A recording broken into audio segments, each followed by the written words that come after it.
मादियत से मावरा हो, जिसका ताल्लुक़ हमारी रूह से हो, जिनका ताल्लुक़ हमारे कल्ब व जिगर से हो, जिन बातों का ताल्लुक़ हमारे बातिन से हो, और जो चीज़ें हमारा हमारे रब से ताल्लुक़ जोड़ती हों और हमारी कदर व मंजिलत में हकीकी इजाफे और उसकी रिफत का बाइस बनती हो, ऐसी चीज़ों को किसी पैमाने पे तोला नहीं जा सकता, किसी साइज़ में नापा नहीं जा सकता।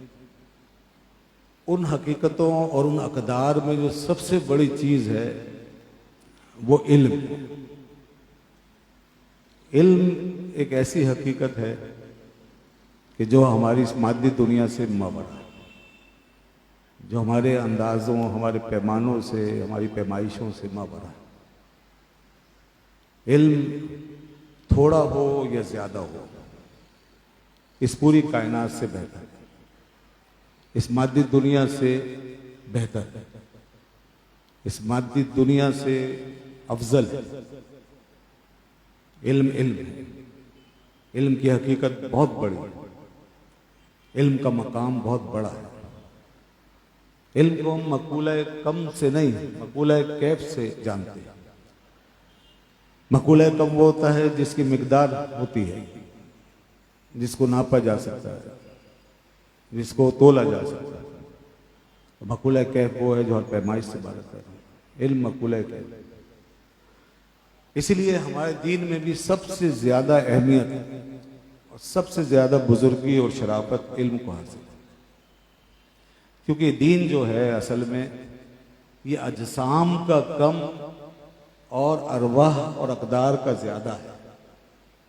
इसके अंदर अजसाम का हिस्सा कम है और हमारी अरवाह का और हमारे अकदार का और हमारे बातिन का हिस्सा ज्यादा है। दीन का साइज कुछ इस तरह है और दीन की हकीकत कुछ इस तरह है कि जितना हमारा जिस्म है महदूद, उतनी ही दीन में जिस्मानी तालीमात, और जितना के हमारा बातिन है लामहदूद और हमारी रूह है एक सरासर कैफ, उतना ही दीन हमारे लिए लामहदूद। हम अपने अजसाम से, अपने जाहिर से अपने बातिन की तरफ सफर करने के लिए पैदा किए गए। हम जाहिर से बातिन की तरफ जाने के लिए पैदा हुए हैं और हमें जमीन से पैदा करके हमें आसमान का रास्ता दिखाया गया है।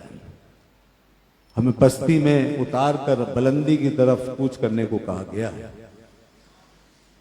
यही मतलब है सुम्मा रददनाहु अस्फला साफिलीन इल्लल्लज़ीना आमनू व अमिलुस सालिहात। इस आयत में अल्लाह ने इंसान को पैदा करके फिर उसे अस्फलीन में उतारा। सुम्मा रददनाहु अस्फला साफिलीन, अस्फलुस साफिलीन में उतारने का मतलब क्या है?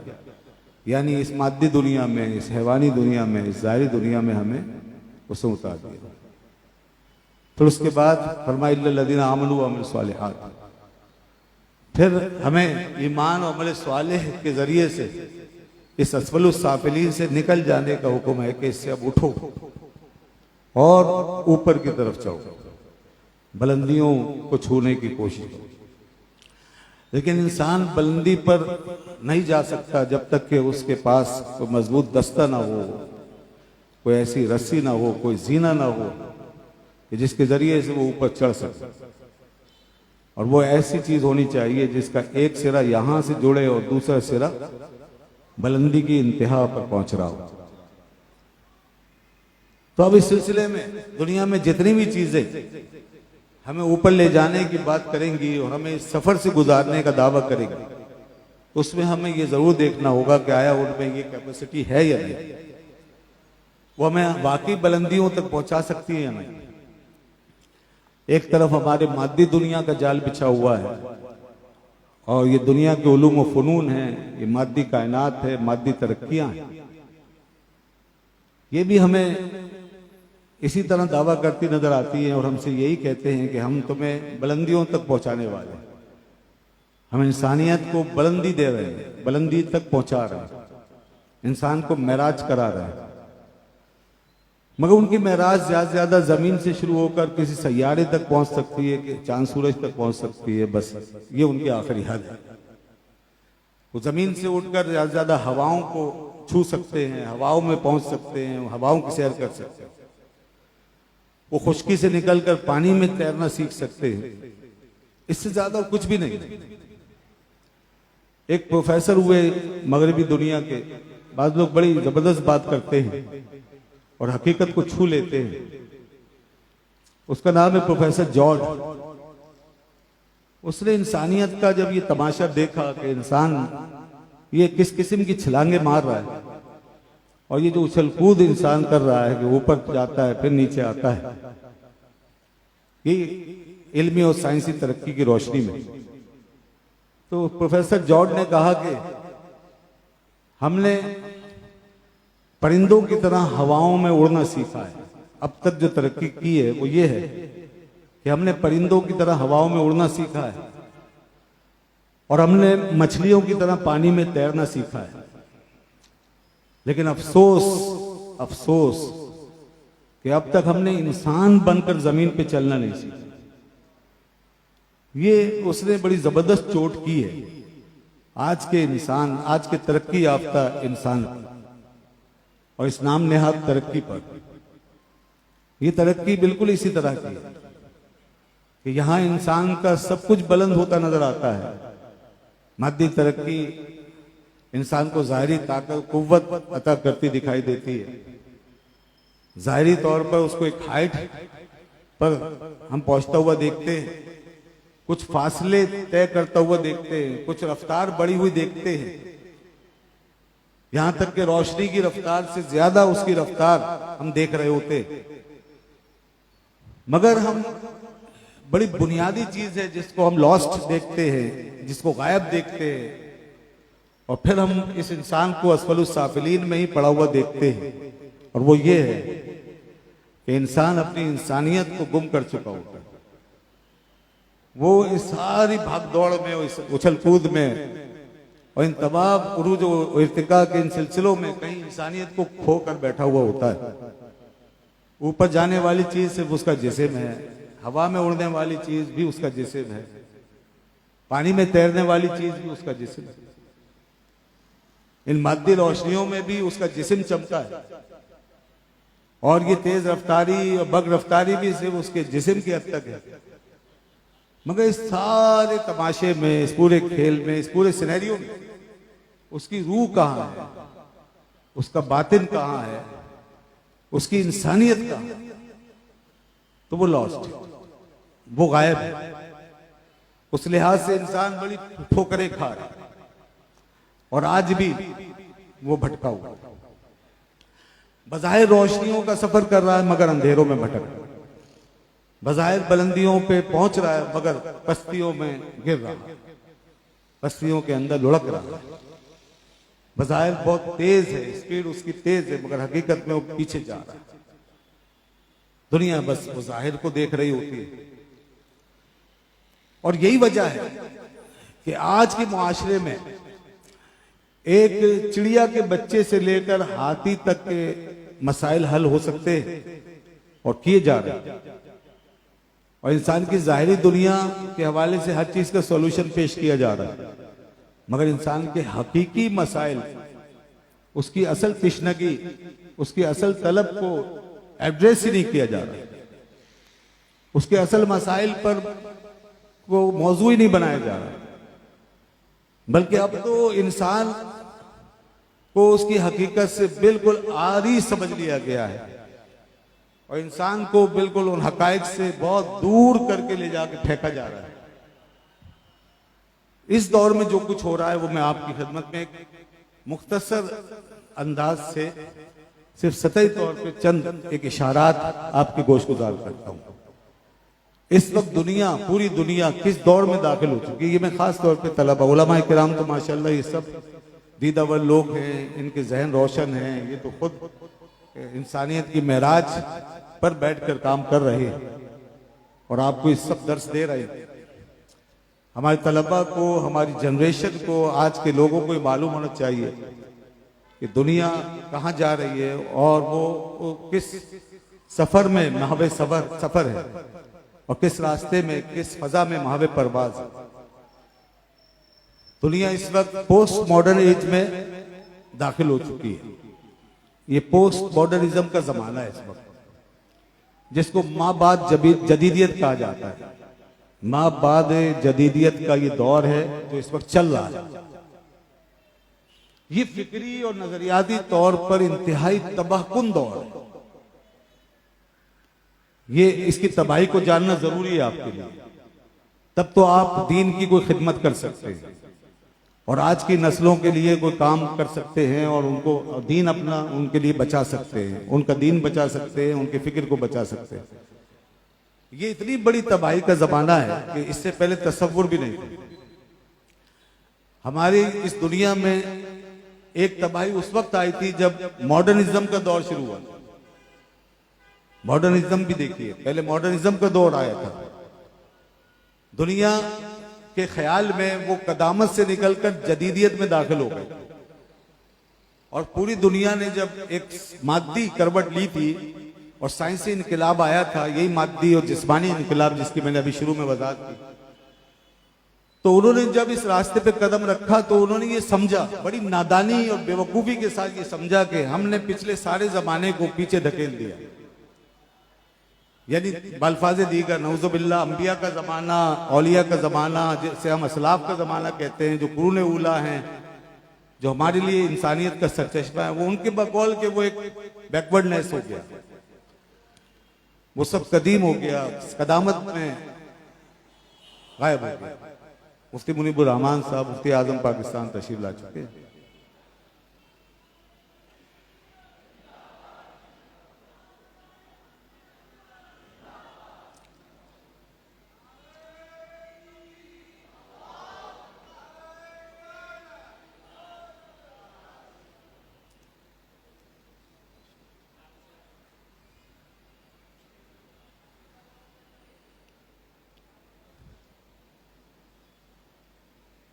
यहाँ से यहाँ ऊपर दस्ती ये आपके लिए है।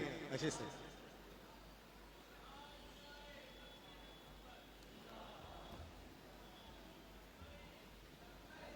बस तशरीफ रखिए बस महफिल के आदाब का भी ख्याल रखिए। तो इस जदीद दुनिया ने ये बाबुल किया कि इससे पहले का जो जमाना था वो कदीम था और अब वो पुराना हो गया, वो ओल्ड एज है, वो दकियानूसियत में बदल गया, वो कदामत में ढल गया, वो उसका दौर चला गया। लिहाजा सब कुछ बदलना शुरू हुआ। जाहिर है जब दौर के बदलने की बात होती है ना, जब इंसान ये दावा करता है कि अब दौर बदल गया है, तो ये कोई मामूली दावा नहीं होता, ये बहुत बड़ा दावा होता है।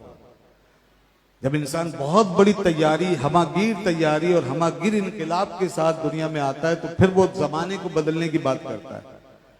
हम तो वैसे नारे लगाते रहते हैं कि ये बदल गया, वो बदल गया, ये हमारा हो गया, वो तुम्हारा हो गया। अभी हमने काम हम कुछ नहीं किया होता, हम वैसी तब्दीलियों की बातें करते हैं। हमारे यहाँ मुल्क में सियासी तौर पे भी ऐसी तब्दीलियां नारों से आती हैं और मजहबी तब्दीलियां भी सारी नारों से आती हैं। लेकिन दुनिया ने जो बदलने की बात की वो इस तरह की बात नहीं थी। मगरिबी दुनिया ने नारे नहीं लगाए थे कि तब्दीली आ गई, सब कुछ बदल गया, नारे नहीं लगाए थे खाली।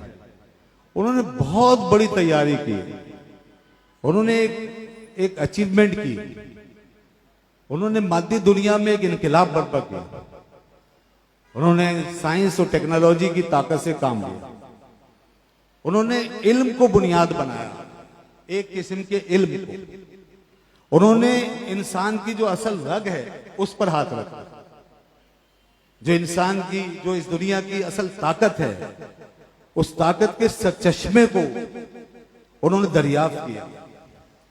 अब ये अलग बात है कि वो अपने नजरिए के तहत चले, वो सिर्फ जिस्म पर ईमान रखते थे, जाहिर पर, मादियत पर, लिहाजा वो इसी हद तक रहे।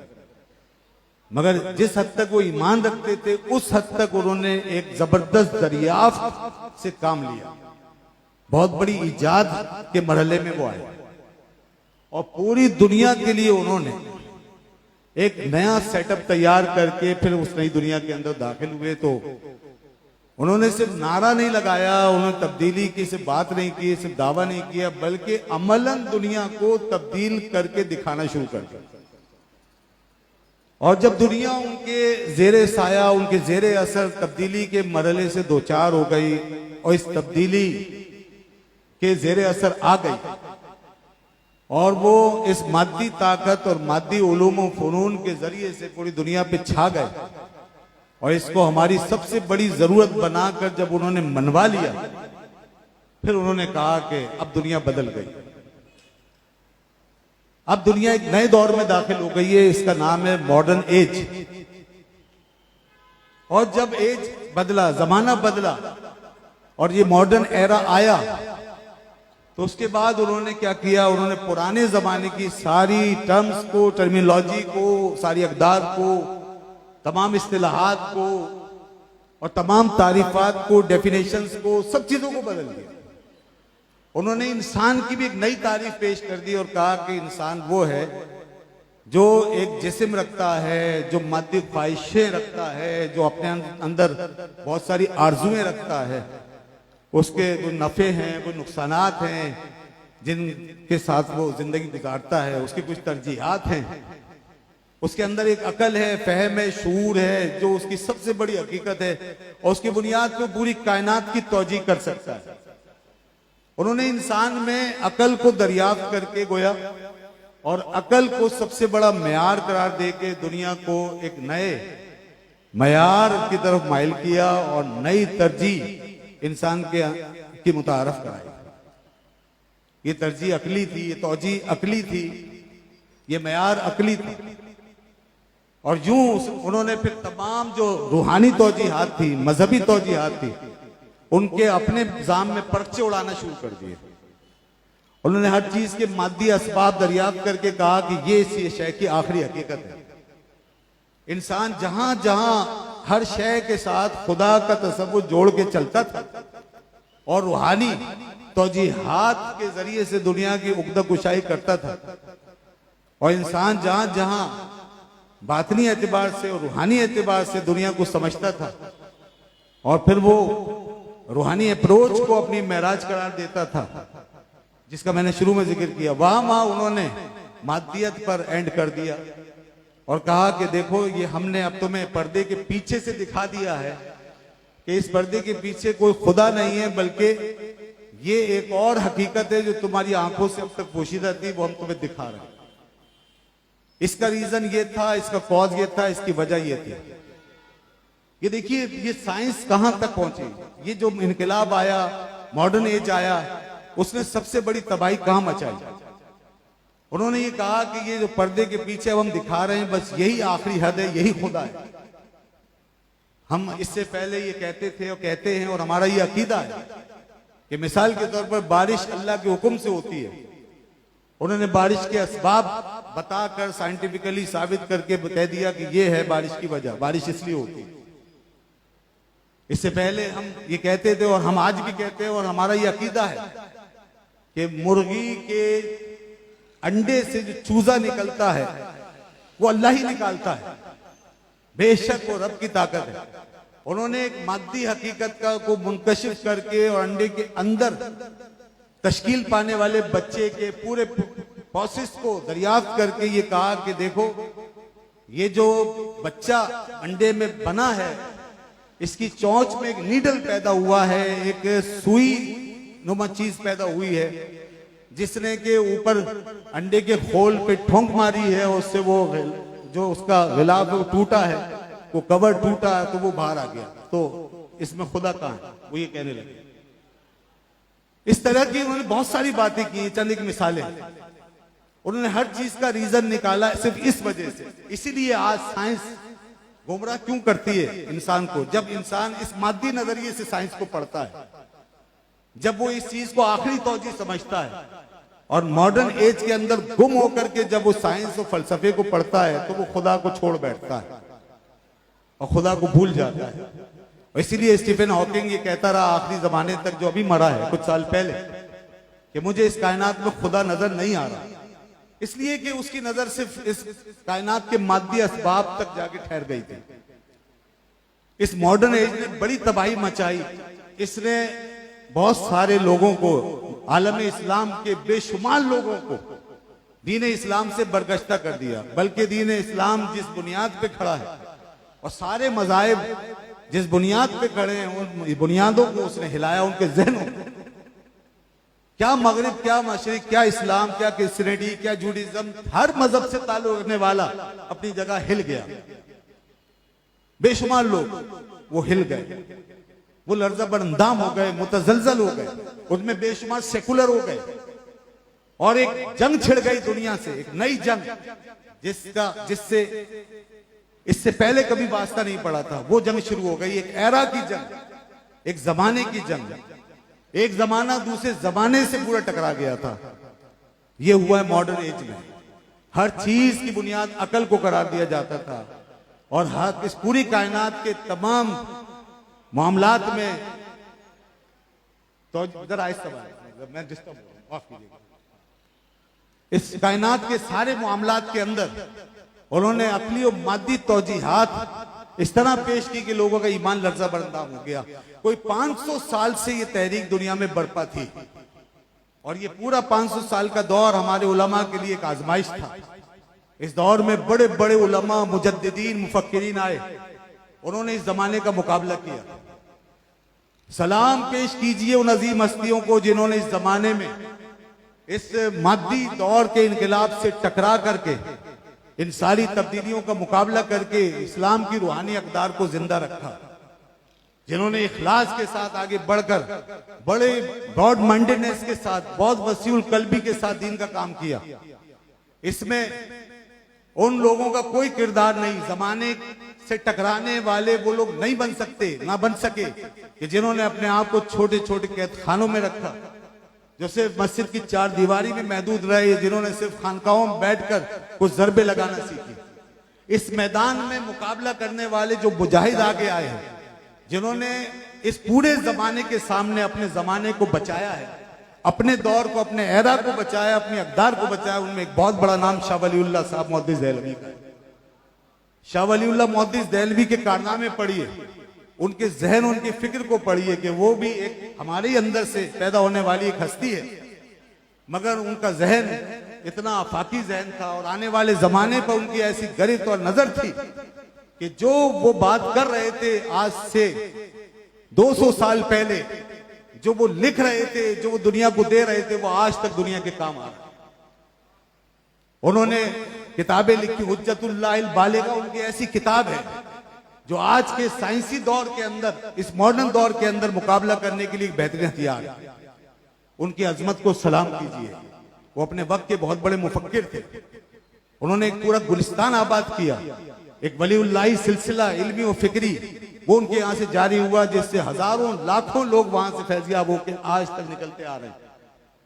दूसरा मतलब है फिक्र, और दूसरी शख्सियत जिसने हिंदुस्तान ही में बैठकर इसी माहौल से निकलकर, इसी तरबियत गाह से तरबियत पाके एक आफाकी जहन पैदा किया, दुनिया की नब्ज पर हाथ रखा, इस पूरे निजाम को समझा, मगरिब मशरिक की सारी लहरों को देखा और छोटे बड़े हर मुकाबले को समझा और उसका फहम हासिल किया और पूरी इल्मी फिक्री तैयारियों के साथ उलूम व फनून के सारे गोशों को अपने अंदर समेट लेने के बाद वो शख्स खड़ा हुआ।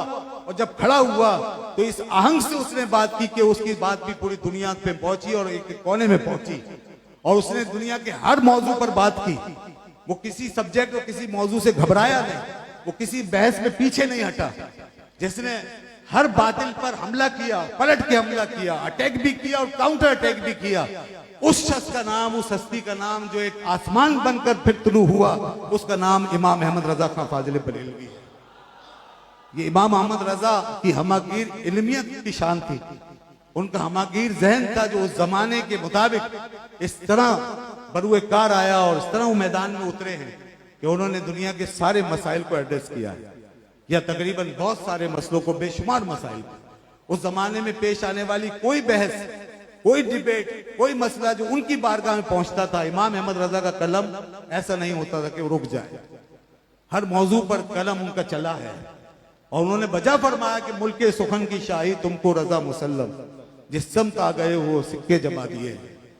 बाकी उन्होंने सिक्के जमाए हैं और जिस शोबे और जिस फन में वो उतरे हैं उस पर अपना लोहा मनवाया है। आप अंदाजा करें कि एक शख्स जो हमारी दुनिया का आदमी है, हमारी जैसी वज़ाकता और हमारे जैसे माहौल से निकलने वाले, हम क्यों तसव्वुर नहीं करते कि कोई इतना आगे भी जा सकता है। हम अपने माजी को, इन बुजुर्गों को पढ़ के जरा अपने ज़हनी उफुक को रोशन करें कि वो हमारे अंदर से उठ करके बरेली के एक छोटे से घर में बैठकर दुनिया के बड़े बड़े साइंसदानों के मसाइल वहां बैठ के हल कर रहा है। न्यूटन एक तहकीक पेश करता है जो दुनिया पे छा रही है, इमाम अहमद रजा उससे इख्तिलाफ करते हैं। आइंस्टाइन अपना एक नजरिया पेश करता है, इमाम अहमद रजा उस पर तबसरा करते हैं, उस पर रद्दो कदा पेश करते नजर आते हैं। इसी तरीके से बड़े बड़े लोग माहिरीन रियाजियात, ये तो मशहूर है ना डॉक्टर सर जियाउद्दीन का वाक़या कि रियाजी के मसाइल जो कहीं हल नहीं हो सके वो इमाम अहमद रजा की दहलीज पे हल हो गए और यहां आकर उनकी तशफ़ी हो गई। ये क्या है? ये दरअसल दोस्तों एक जमाने के मुकाबले में पैदा होने वाली शख्सियतों का नाम है और यही वक्त था कि पूरे जमाने के मुकाबले में हमें ऐसे लोग तैयार करने थे। अल्लाह की कुदरत है, उसकी शान है कि अगर हम इधर से बेकार होते हैं और हम अपनी कोशिशों सही से ये काम नहीं कर पाते तो खुदा अपनी कुदरत से पैदा फरमा देता है। और कहीं ना कहीं जब आखिरी कोई हिचकी हमें आने वाली होती है और आखिरी झटका लगने वाला होता है, वहां अल्लाह कोई ना कोई नब्ज शनास हमें अता फरमाता है, कोई ना कोई ऐसा राहबर हमें अता फरमाता है जो हमें उस आखिरी झटके से बचा लेता है और हमें फिर कुछ सांस बहाल करने का मौका दे देता है। ये उसके निजाम में होता रहा है, इसलिए कि उसने अपने दीन की, अपने हबीब के दीन की हिफाजत का वादा फरमाया। मगर हमें इसी पे इक्तिफा तो नहीं करना चाहिए ना। अगर मगरिब अपने बच्चे के साथ तैयारी करके एक जमाना बना सकता है तो हम अपने एक एक बच्चे को तैयार करके एक जमाना वजूद में क्यों नहीं ला सकते? हम जमाने के मुकाबले में जमाना क्यों नहीं पेश कर सकते? मगर मसला यह है कि इस लड़ाई में, जमानों की इस लड़ाई में, इस आलमी जंग में, इस कुफ्र बातिल की, इस कुफ्र हक की सबसे बड़ी जंग में, इस हक बातिल के सबसे बड़े मार्के में हमें दरअसल एक बहुत बड़ी तैयारी करनी पड़ती है। इसमें हमें गुम होना पड़ता है। मगरिब जो इस लेवल पर पहुंचा उसकी वजह यह है कि उन्होंने अपनी शख्सियतों को मिटाया, चाहे मादी अप्रोच के लिए किया, मादी गलबे के लिए किया, चाहे अपने बातिल को फरोग देने के लिए किया, मगर पूरे जमाने पे छाने का राज यही है कि अपने आप को मिटाना पड़ता है, अपनी अनाओं को मिटाना पड़ता है, अपने अंदर किबिर को धोना पड़ता है, अपने आप को फना करना पड़ता है, गुम करना पड़ता है इन अकदार के अंदर। फिर यहां ये मादी हकीकतें कोई हैसियत नहीं रखती, ये आदाद शुमार, ये गिनती, ये कोई चीज नहीं है। फिर आप सरों को मत गिने, फिर आप अपने इन जो औकात हैं जो आपने सर्फ किए हैं दीन के इल्म के लिए, इसको मत गिने। फिर आप अपने पीरियड्स मत देखें, अपनी किताबें मत गिने कि मैंने इतनी किताबें खत्म कर ली, इतनी किताबें पढ़ ली। फिर आप अपने मुरीदों को, तालिब इल्मों की गिनती मत करें। फिर आगे आपने जो अपनी शहनशाहियतें बना रखी हैं इसको छोड़ दें। अगर आपको जमाने से टक्कर लेनी है और पूरी दुनिया का निजाम बनाना है और दुनिया को आपने अगर संभालना है तो इन छोटी छोटी इकाइयों से निकलना होगा, इस आदाद शुमार से निकलना होगा, अपने आप को मिटाना होगा। मिटा दे अपनी हस्ती को अगर कुछ मर्तबा चाहे कि दाना खाक में मिलकर गुले गुलजार होता है। हम यही बात नहीं समझते। हम जिस वक्त अपने मुरीदों को गिन रहे होते हैं उस वक्त हम आगे नहीं जा रहे होते, पीछे जा रहे होते हैं। जिस वक्त हम शागिर्दों की गिनती कर रहे होते हैं उस वक्त हम आगे नहीं बढ़ रहे होते, पीछे जा रहे होते हैं। जिस वक्त हम अपने फतवे गिनते हैं कि हमने इतने फतवे दे दिए, ये गिनती और ये शुमारियात ये इस मादी दुनिया की हकीकतें हैं। ये महदूद दुनिया में रहने और समा जाने का अंदाज है। ये घोंसलों की तरह है, छोटे छोटे घोंसले जो परिंदे बनाकर रहते हैं, ये उन फजाओं में रहने का नाम है। अगर आप उकाब हैं तो भूल जाएं कि आपका कोई घोंसला है, आपकी जमीन पे कोई पनागाह है। अगर आप उकाब हैं, अगर आप हुमा हैं तो वसी और इस फजाओं में गश्त करें, लेकिन वो भी बहरल फजाएं हैं। हमारे बुजुर्गों ने हमें ये बताया है कि तुम उकाब भी नहीं, उकाब से भी आगे जाकर अनका बनो। तुम वो परिंदा बनो कि जो पूरी दुनिया पे छाया हुआ है मगर उसने अपना वजूद कहीं नहीं बनाया हुआ। आज जितना वो छाया हुआ है, जितना उसका नाम है, और जितना उसको पहचाना जाता है इतना कोई दुनिया में और दूसरी हकीकत नहीं जानी जाती। उसी का नाम अनका है, जिसने आज तक अपना वजूद पैदा नहीं किया, जिसने आज तक अपने लिए कोई जगह नहीं बनाई, जिसने आज तक अपना कोई घोंसला नहीं बनाया, जो इस आलम में वजूद में नहीं समाया। और जब वो इस आलम में वजूद में नहीं समाया तो वो हमारे जहनों पे छा गया है, हमारे इल्म पर छाया हुआ है, हमारी मिसालों में छाया हुआ है। हम चू अनका बेनियाजे अर्ज़े ईजा दैम्मा, ये ऐसे ऐसे बुलंद बांग लोग, ऐसे ऐसे रूहानी परवाज वाले लोग ये बात कर सकते हैं। मिर्जा अब्दुल कादिर बेदिल बहुत बड़े आदमी थे, काश हमारे लोग इनको पढ़ें। हमारे यहाँ इनका नाम भी नहीं लिया जाता, हमें मालूम ही नहीं है मिर्जा अब्दुल कादिर बेदिल कौन है।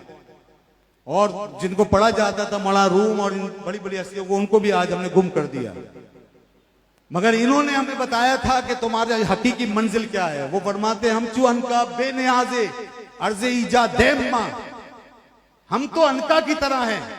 वो अपने आप को कहते हैं मैं एक अनका की तरह हूं, अनका परिंदे की तरह, और बेनियाज हूं हर किस्म की इजाद से, अपनी इजाद से, अपने वजूद से, अपने आप को मनवाने से। मुझे किसी के आगे अपने आप को मनवाने की जरूरत नहीं है। बेनियाजे अर्ज़े ईजा दैम्मा, यानी आप यानी आसुए अदम या कालम आबा दैम्मा, हाँ मैंने एक बहुत बड़ी दुनिया बसाई है। वो फरमाते हैं हमने एक बहुत बड़ी दुनिया बसाई है, मगर वो मुल्क अदम में बसाई है, तुम्हारे सरों पे नहीं बसाई। हमें तुम्हारे सरों पे मुसल्लत होने की जरूरत नहीं, हमें तुम्हारे ऊपर कब्जे करने की जरूरत नहीं, हमें तुम्हारे आदाद शुमार की जरूरत नहीं है। हम उस फना में हैं कि जहां पहुंचने के बाद हमारी दुनिया इतनी बड़ी हो जाती है कि खुद बखुद सारी दुनिया पे छा जाती है। ये हकीकत है या नहीं? आज मिर्जा अब्दुल कादिर बेदिल उस मकाम पर है कि वो एक बहुत बड़ा सूफी शायर है, बहुत बड़ा सूफी नहीं सूफी शायर है, मगर उसने जो मकाम पा लिया अपने दर्जे में, उस मकाम में भी आज वो उस सफर पर गामजन है, उस मंजिल पे सवार है जहां तक इस मादी दुनिया में तरक्की करने वालों का तसव्वुर भी नहीं पहुंच सकता। वो बक्सा को अपनी मुट्ठी में ले लेता है। बक्सा कितना बड़ा मुफक्किर है मगरिब का, मगर अब्दुल कादिर बेदिल ने अपने एक शेर में बक्सा को बंद करके रख दिया। मौलाना रूम की वसतों का क्या कहना कि सिर्फ अपने चंद अशार में डार्विन का सारा नजरिया इर्तिकाब पे रोके रख देते हैं। डार्विन अपने नजरिया इर्तिकाब पे फख्र करता है, सारा मगरिब उसकी गलत बातों पे गुमराह होता चला जाता है। मगर हकीकी इर्तिका क्या है, हकीकी एवोल्यूशन थ्योरी क्या है, मौलाना रूम बहुत पहले बताकर जा चुके हैं। मगरिब ने जिन फलसफों पे काम किया है उस पर हमारे इन औलिया बुजुर्गों ने उससे कहीं आगे जाकर हमें इस दुनिया की सैर करा दी है। मगर अफसोस कि हमने फिर इस दौरे जदीद में दाखिल होने के नतीजे में इस मगरिब के फलसफे को हमने सहीफे आसमानी की तरह कबूल कर लिया। उन्होंने इतनी चार्मिंग के साथ ये सब कुछ पेश किया और ऐसी रोशन ख्याली और ऐसी चकाचौंध कि जिसके हम शिकार हो गए। अल्लामा इकबाल ने, वो बड़े नब्बाज़े मिल्लत थे, बड़ी जबरदस्त बातें की। इकबाल ने, इकबाल को पढ़ा करें खुदा के वास्ते, इकबाल की शायरी पढ़ें। बस 2 शेर तकरीरों के लिए रट लेते हैं, उससे अपना काम चलाते रहते हैं। इससे काम नहीं चलेगा। जमाने से कैसे टकराओगे, लोगों का हल कैसे निकालोगे, दुनिया को कैसे करीब लाओगे। हम ये शेर और ये तकरीरें कर करके लोगों के करीब होना चाहते हैं, मगर लोग हमारे करीब नहीं आ रहे। पढ़ा लिखा जहन हमारे करीब कब आएगा? इकबाल ने कहा था, ढूंढने वाला सितारों की गुजरगाहों का अपने अफकार की दुनिया में सफर कर न सका। जिसने सूरज की शुआओं को गिरफ्तार किया, जिंदगी की शबे तारीख सहर कर न सका। और अपनी हिकमत के खमो पेच में उलझा ऐसा, आज तक फैसला नफो जरर कर न सका। ये था मॉडर्न एज, जिसने एक नई तौजी, मादी तौजी और अकली तौजी पेश करके खामखा हमारे ऐवानों में जलजले तारिक कर दिए, सिर्फ हमारी कमजोरियों की वजह से। मैंने 2 बड़ी शख्सियतों का नाम लिया, इसका मतलब है 2 ही आदमी नहीं थे, और भी बड़े बड़े मुफक्किर गुजरे। लेकिन दूसरी तरफ मगरिब की चोट खाकर जो सबसे पहले बड़े सगीर की सरजमीन पे फिसला है और गुमराह हुआ, और बहुत बड़ी सतह पे गुमराह हुआ, जिसके बाद पूरी दुनिया को, पूरे बड़े सगीर को उसने अपने पीछे लगा लिया। उसने मगरिब को इस तरह समझा कि जैसे कि अब इल्म और हिकमत का मयार सारा यही है, और अब जो कुछ तौजीहात मगरिब दे रहा है वही हकीकत है। ये एहसास कमतरी का मारा हुआ शख्स और ज़हनी गुलामी से ये शख्स मुतासिर होने के बाद, ज़हरीली गुलामी का शिकार होने के बाद हमारे अंदर अपने तारुफ के साथ उभरा। उसका नाम था सर सैयद अहमद खान। सर सैयद अहमद खान वो पहला शख्स है जिसने सबसे बड़ी ठोकर खाई है और मगरिब के इंप्रेशन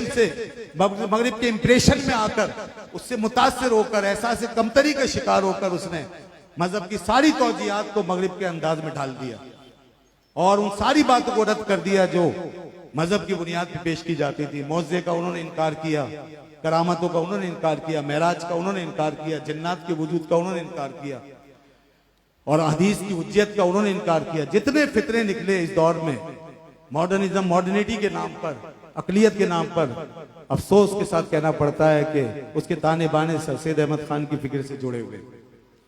उसी में गुलाम अहमद परवेज है, ये भी सर सैयद की फिक्र से मुतासिर होकर निकले और उसी की यहाँ से खोशाचीनी की और ये एक मुफक्किर बन के हमारे सामने आ गए और इन्होंने हदीस का इनकार कर दिया। दूसरे साहब हमीदुद्दीन फराई हैं जिन्होंने सर सैयदी मकतब फिक्र से खोशाचीनी की। हमीदुद्दीन फराई के शागिर्द हैं अमीन हसन इस्लाई। अमीन हसन इस्लाई के शागिर्द हैं जावेद गामदी, जो इस वक्त का एक बहुत बड़ा फितना है और जो दीन को बदलने के महाज पर गामजन है और उसने ये काम संभाला हुआ है, अपनी फिक्र के जरिए दीन को दिन रात बदल रहे हैं, यहां तक कि अब कादियानियों तक की हिमायत कर डाली। ये सब सर सैयद अहमद खान की फिक्री शाखसानों का नतीजा है। तो दोस्तों, इस तरह मगरिब ने बड़ी गुमराहियां फैलाई और ये जो दौर आया मॉडर्निज्म का, इसने तबाही मचा दी।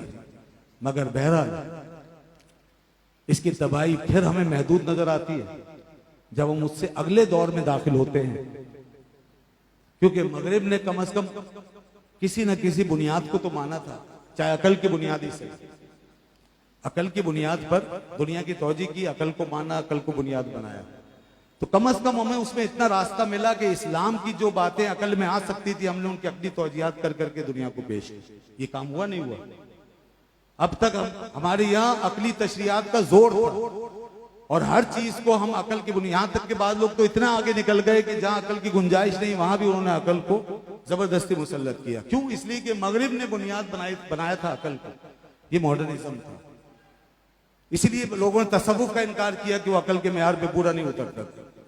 मारिफत का इनकार किया, हकाइक का इनकार किया, सूफिया का इनकार किया। इसलिए तसव्वुफ पीछे गया। इस पूरे दौर में तसव्वुफ पीछे चला गया।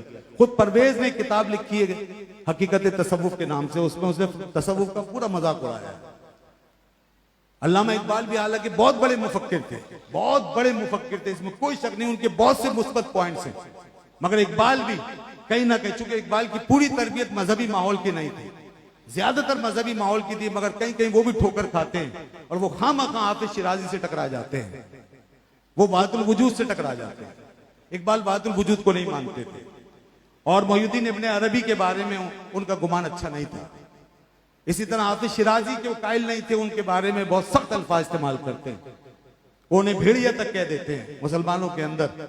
तो इस तरह की चीजें इकबाल के यहाँ पाई जाती हैं कि इकबाल जो है वो हमारे कुछ बाज बड़े बड़े मुसल्लमा शख्सियात को मानने से कासिर नजर आते हैं, मगर मजमूई तौर पर इकबाल तमाम बुजुर्गों के कायल है। हजरत इमाम रब्बानी मुजद्दिद अल-फिसानी रहमतुल्लाह अलैह के तो बहुत जबरदस्त कायल हुए हैं। मौलाना रूम का अपने आप को मुरीद भी कहते हैं, इसमें कोई शक नहीं। वो इश्क के बहुत बड़े अलंबरदार भी बन के उठे, उन्होंने इश्क की दुनिया में बहुत बड़ा नारा लगाया है। एक तरफ आला हज़रत फाजिल बरेलवी ने इश्क की दुनिया में आग लगाई है, तो दूसरी तरफ इकबाल ने वो अलाव रोशन किए हैं कि हमारी रूहों में हरारत पैदा हुई है इन दो जगहों से। कि मोहम्मद से वफा तूने तो हम तेरे हैं, ये जहां चीज है क्या लौह कलम तेरे हैं। ये सब ठीक है, मगर इकबाल कहीं ठोकर भी खाता है। उसकी वजह यह है कि पूरा निजाम मुसल्लत हुआ है जिसने अकल को बुनियाद बनाया। अब जहां जहां अकली तौजीहें काम करती रही वहां वहां हम अपने आप को झुकाते रहे, लेकिन कहीं कहीं ऐसा हुआ। बेशक इकबाल ने अकल के खिलाफ भी बहुत बातें की, उसको इसलिए अकल से टकराना पड़ा, बल्कि वो अकल के बारे में बहुत कुछ कहते जाते हैं कि गुजर जा अकल से आगे की नूर, चिराग राह मंजिल नहीं। मगर इसके बावजूद वो हाफिज शिराजी के इश्क और मोहब्बत को, उनकी लताफत को नहीं समझ सके, वो नजरिए वहातुल वजूद को नहीं समझ सके। इकबाल उसका अंदाजा नहीं लगा सके। वहातुल वजूद इतनी बड़ी गहराई है, वहातुल वजूद इतनी बड़ी गहराई है कि इकबाल वहां तक नहीं पहुंच सका और इकबाल कहीं रास्ते में रुक गया, इसलिए इब्ने अरबी के मुकाबले में खड़ा हो गया। इकबाल ने उसके मुकाबले में अपनी खुदी का फलसफा पेश किया। आपको मालूम है इकबाल ने फलसफा खुदी जो पेश किया है, वाहतुल वजूद और उसके असरात को काउंटर करने के लिए फलसफा पेश किया।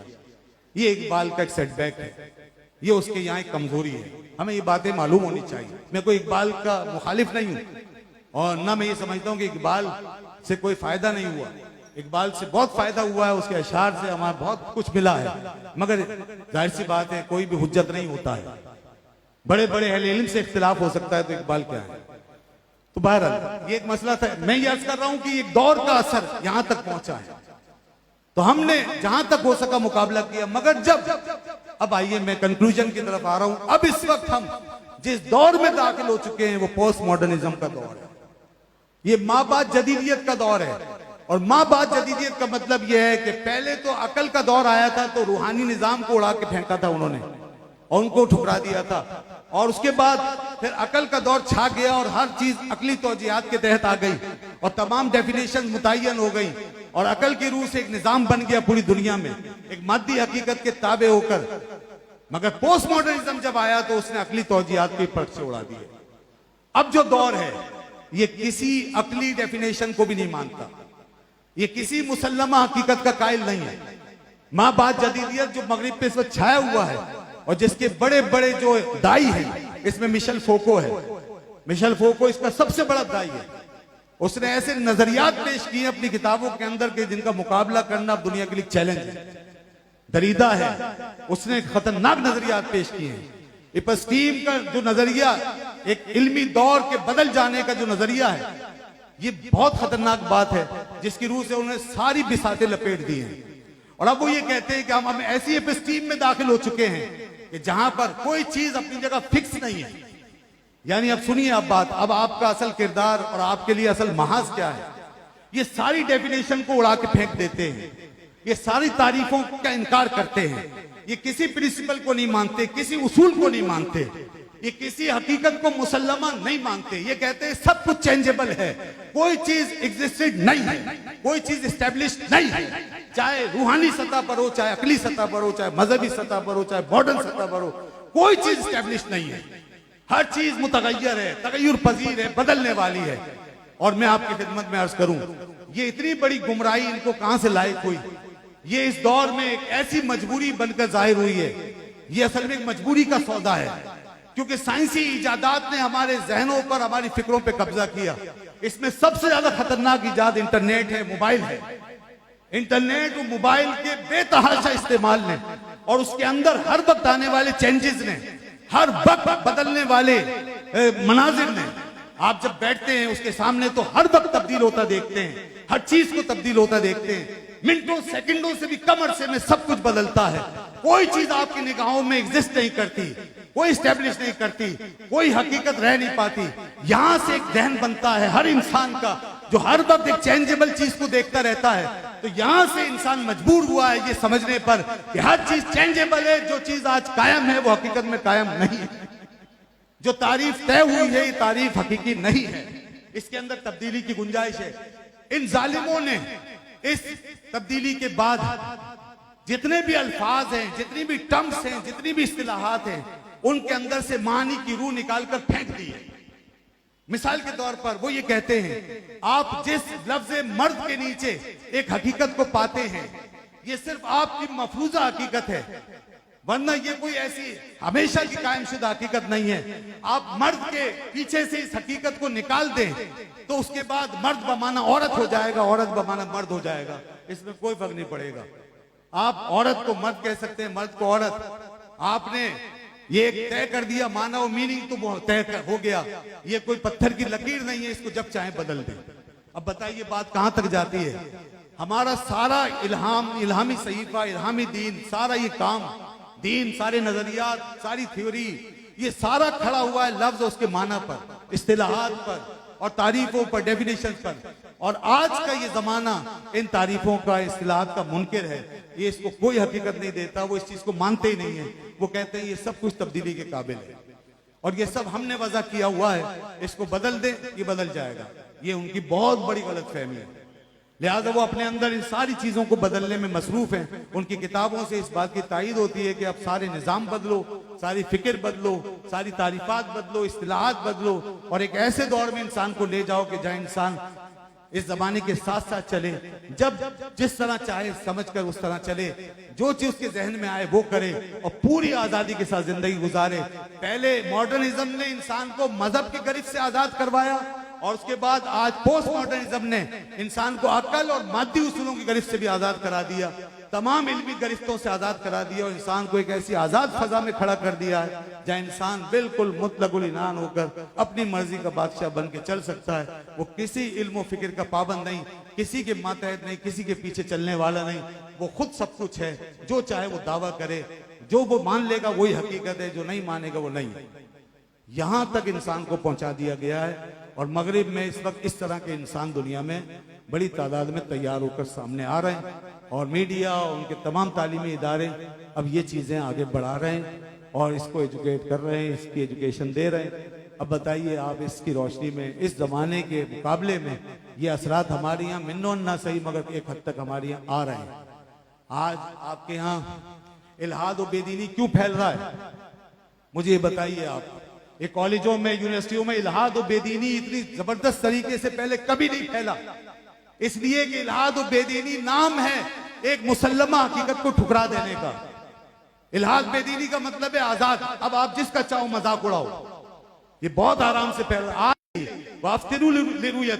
कि चांद आंखों से देखो, रुयत का मतलब है आंख से देखना, तो बस हम देखेंगे, आंख से देखेंगे या आंख को सहारा देने वाली कोई चीज, मददगार चीज जैसे दूरबीन है तो वो भी आंख से देखने के मुतरादिफ है। तो इस तरह देखकर ही हम चांद को मानेंगे, अदरवाइज कोई और सूरत नहीं, क्योंकि रसूलुल्लाह ने फरमाया कि देख कर ही करो, आंख से देख कर। तो ये बस आ गया, तो इसलिए उस पर कायम रहना है। अब दुनिया ये कहती है जी क्या जाता है अगर आप इस तरीके से कर लें। पहले तो साइंस, तो फिर ना नमाज रहेगी, ना रोजा, ना कोई इस्लामी हुदूद रहेंगी, ना कोई सजा जजा का निज़ाम रहेगा, कुछ भी नहीं बचेगा पूरा दीन। बल्कि कुरान किताबुल्लाह जब पढ़ेंगे तो पढ़ते हुए भी आदमी सोचेगा कि क्या इसके मानी यही है जो यहाँ लिखे हुए हैं, या इसके कोई और माना है, या मैं अपनी तरफ से इसमें कोई माना डाल सकता हूँ। तो ऐसा कभी नहीं हो सकता। इन सब चीजों की एक हकीकत है, दुनिया में सारी हकीकतें उड़ सकती हैं, सब तहोबाला हो सकती हैं। मगरिब की एपस्टीम खड़ी थी, किसी मादी नजरिए पे वो उड़ गई, मगर मजहब हमारा जो दीन है ये ना साइंस पे खड़ा है, ना टेक्नोलॉजी पे खड़ा है, ये अल्लाह की नाजिल करदा वही पे खड़ा हुआ है। और वही अल्लाह का वो कौल है जिसके लिए उसने फरमाया ये बदलता नहीं है, मेरा कौल बदलता नहीं है, यह हर्फ आखिर है। लिहाजा हमें उसी कौल मुबारक की और उन्हीं अल्फाज की खिदमत करनी है इन मदारिस के निज़ाम को चलाकर। और ये इस वक्त सबसे बड़ा जिहाद और मार्का है। और इस रास्ते में मॉडर्निज्म हो या पोस्ट मॉडर्निज्म, इनके रास्ते में सबसे बड़ी रुकावट ये मदारिस का निज़ाम है, मदारिस का निज़ाम है। तसव्वुफ, अहले तसव्वुफ और आजकल के सूफिया, आजकल की खानकाएं तो पहले इन अल्फाज से दूर हैं, उनको इन डेफिनेशन से कोई ताल्लुक नहीं, उन्हें नहीं वास्ता कि हिदाया में क्या लिखा है, कंज में क्या लिखा है, शामी क्या कहती है, कुरान का तर्जमा क्या कह रहा है, हदीसें क्या हैं, अल्फाज क्या हैं, मानी क्या हैं, तारीफात क्या हैं, वो तो पहले ही इससे नाबलद।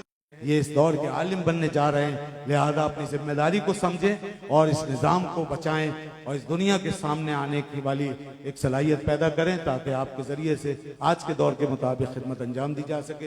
अब मेरी बात लंबी हो गई, थोड़ा सा मौजू ऐसा फैल गया था, इसलिए मैं माजरत चाहता हूँ। बहरहाल जो कुछ मैं समझाना चाहता था उसका खुलासा मैंने आपकी खिदमत पेश किया है। अल्लाह ताला से दुआ है कि अल्लाह ताला हमें इसी निज़ाम के अंदर जिंदा रखे, अपने दीन की खिदमत करवाता रहे और इसी खिदमत के साथ साथ हमें दुनिया से वापस ले जाए। वाखिर दावाना अल्हम्दुलिल्लाह।